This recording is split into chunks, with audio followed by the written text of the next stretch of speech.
Shalom Sobat Maestro, jumpa kembali dengan saya Pendeta Thomas Lukiman dari Jujur Ministry.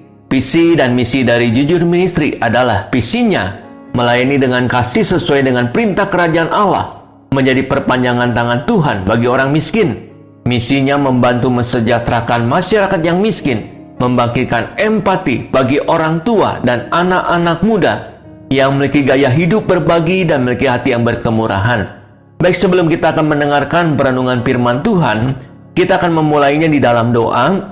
Bapa, di dalam nama Tuhan Yesus, kami mengucap syukur bila hari ini kami boleh menerima segala kebaikan-Mu dan anugerah-Mu yang berlimpah-limpah di dalam setiap kehidupan kami. Melalui perenungan firman Tuhan ini, kami boleh lebih mengenal akan pribadi-Mu. Kami membuka hati dan pikiran kami siap untuk diberkati oleh kebenaran firman-Mu.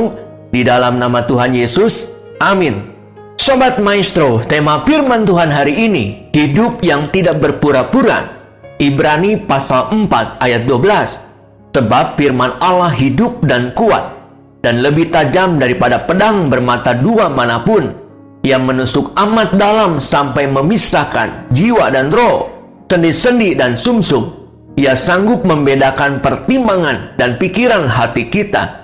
Ayat ini mengingatkan kita semua bahwa sangat mudah untuk mengajar, menilai, atau menasihati orang lain. Namun, setiap perkataan atau nasihat yang kita sampaikan itu juga berlaku untuk diri kita sendiri.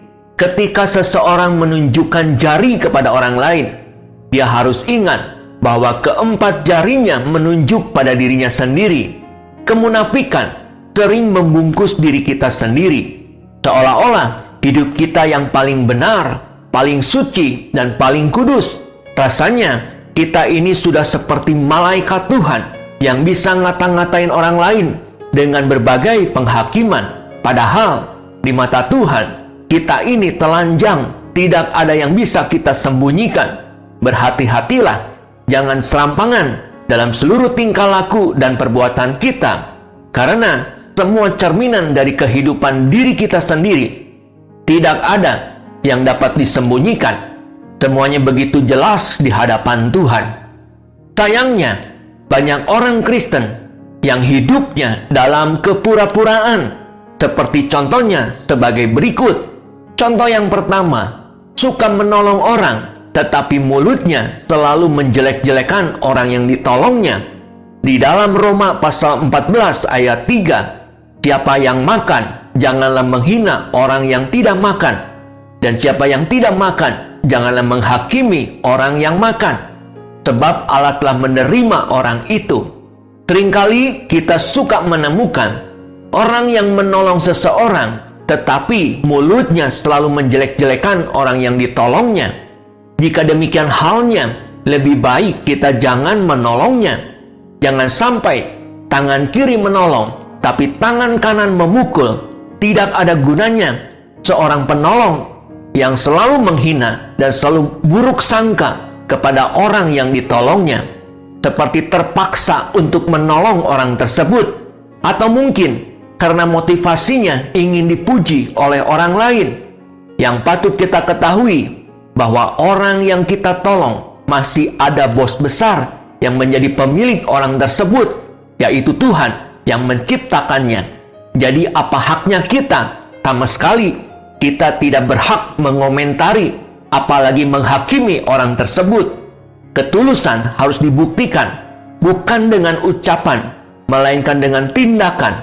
Hanya orang yang tulus hati, yang mampu belajar makna dari sebuah keikhlasan dalam hidupnya untuk mengasihi sesamanya. Jadilah orang yang tulus dan benar sesuai fakta dan data. Perilaku dan perbuatan apapun yang tidak sesuai dengan hati nurani, maka hidupnya tidak akan pernah terasa nikmat. Contoh yang kedua, karakter yang selalu menjual penderitaan dan tekanan, berlagak seperti korban, playing victim, untuk memperoleh dukungan dan simpatik dari orang lain. Di dalam Amsal pasal 26 ayat 24 dan 25, si pembenci berpura-pura dengan bibirnya, tetapi dalam hati dikandungnya tipu daya. Kalau ia ramah, janganlah percaya padanya. karena 7 kekejian ada dalam hatinya. Ada orang yang jahat, tapi belagak dialah yang dijahati. Ada orang yang menyakiti, tapi dialah yang bilang disakiti.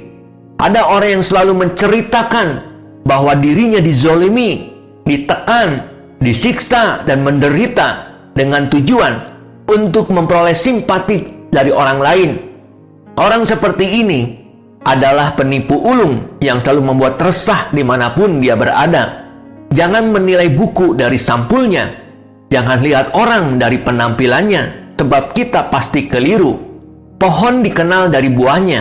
Jika pohon kehidupannya baik, maka baik pula lah buah kehidupannya.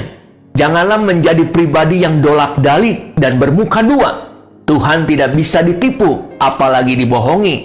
Jangan sampai hari Minggu kita beribadah kepada Tuhan, tetapi hari Senin sampai hari Sabtu kita tipu sana dan tipu sini. Jadi ingatlah, apa yang kita tabur pasti akan kita tuai. Hiduplah lurus, jangan sampai kita tertipu, dan jangan pula kita menjadi penipu. Contoh yang ketiga, ingin menyenangkan hati semua orang. Sadarilah bahwa kita tidak mungkin menyenangkan hati semua orang. Di dalam 1 Korintus pasal 10 ayat 33, sama seperti aku juga berusaha menyenangkan hati semua orang dalam segala hal, bukan untuk kepentingan diriku, tetapi untuk kepentingan orang banyak, supaya mereka beroleh selamat.